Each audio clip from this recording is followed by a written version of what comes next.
ce qu'on sait maintenant sur la ménopause, d'ailleurs aussi depuis la publication de la grande étude WHI en 2004 qui a quand même beaucoup baissé le taux de prescription des hormones en Europe, aux États-Unis, on a eu, avec cette baisse de prescription aux États-Unis, on a eu une surmortalité surtout cardiovasculaire, parce que les oestrogènes, si on respecte la fenêtre thérapeutique, c'est-à-dire si on commence tôt à les prescrire, si on utilise des bons schémas, c'est-à-dire des oestrogènes bio-identiques, préférablement de façon transcutanée, si on essaye d'utiliser un progestatif naturel, la progestérone, ou un dérivé de la progestérone naturelle, on a un bénéfice au niveau cardiovasculaire.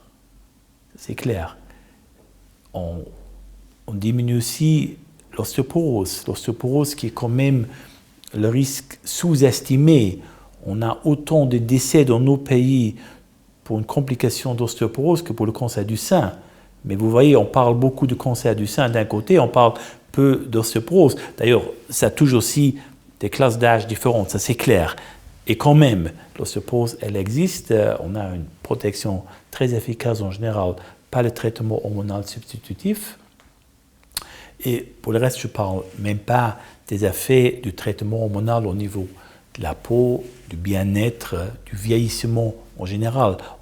Il y a beaucoup d'études, de méta-analyses qui montrent quand même qu'une femme substituée baisse sa mortalité par rapport à une femme qui ne prend pas d'hormones.